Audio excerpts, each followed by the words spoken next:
Hey, welcome back. I'm Chris, and today we're going to take a look at this tripod. Let's do this real quick. As far as cases goes, this is a pretty nice case, and this is not a travel tripod by any means. It's got a little bit of weight to it, but the case itself is really nice. That's important if you're going to be lugging this thing around. Now, there's a couple interesting features with this tripod itself. The first, it is also a monopod. It's where you just unscrew the one leg, and then you go ahead and unscrew the tripod head itself and put everything right together, and then you got a nice little monopod. Well, not little, because this thing opens up pretty big. Now, aside from a monopod, there's a couple other key features to this tripod, which is why it really interests me. It's got the normal twist lock styles for the leg extensions and everything like that, but the benefit here, and it's a little hard for me to show you while sitting at the table, is the center column itself rises up quite a bit to where you go ahead and maneuver everything, and now you can go and get some really nice angles, especially if you're doing like macro photography, where you can get your camera nice and low to where you want it relatively easy. And I know this isn't a fluid head tripod, but whatever system they have going on in here, it feels really nice. So doing panning shots, I think it's definitely doable with this tripod. Tilting's a little bit different. You can't really, I haven't figured out a way to do a nice tilt with this tripod just because it doesn't really operate in that sense. But panning shots, yeah, you could definitely do this. Now, on the tripod head itself, there's two bubble levels, one up top here, and then one over on the side here, just depending on how you're orientating everything. This way, you have your shot composed nice. I mean, it's pretty important for landscape photography and such.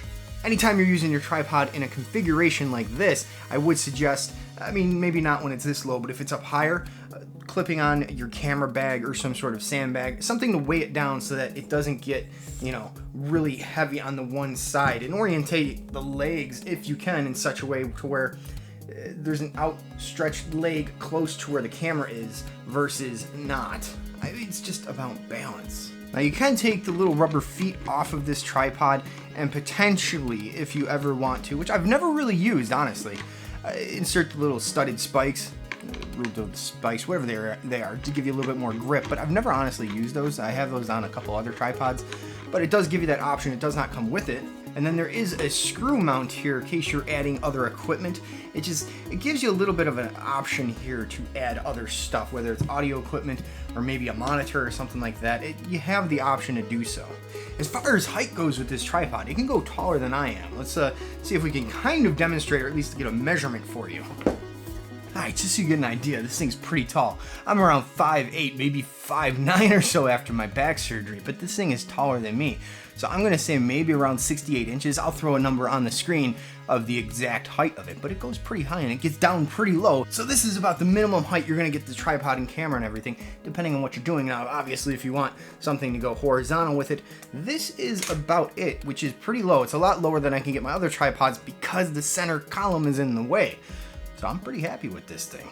Now, you could do one more thing. You could go ahead and just kind of invert this a little bit, depending on how big your camera is, or rather how small your camera is. And now that's really the minimum distance. I mean, aside from setting my camera on the ground itself, I couldn't get it any lower if I wanted to.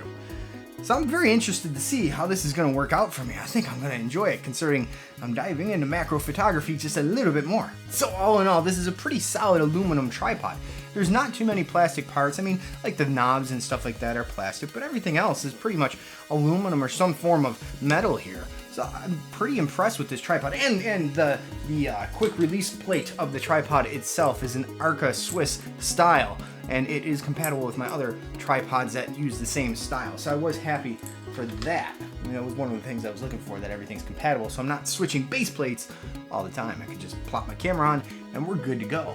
One more thing I'm going to be using this tripod for, being able to get that arm horizontal is going to allow me to do overhead shots just a little bit easier, being as I'm mainly confined to the square footage of my table, and before I have to have the legs spread out so far, they were just on the edge. But now it's gonna be a quicker setup. It's gonna be easier to do, and well, I love doing those overhead shots. Anyways, definitely rambling too much, so I will see you on the next one. Whoa, before I forget, if you want more information on this tripod, or you yourself want to buy one, you can definitely help me out and check out my Amazon link in the description below. Other than that, I'm done for today. I'll see you on the next one.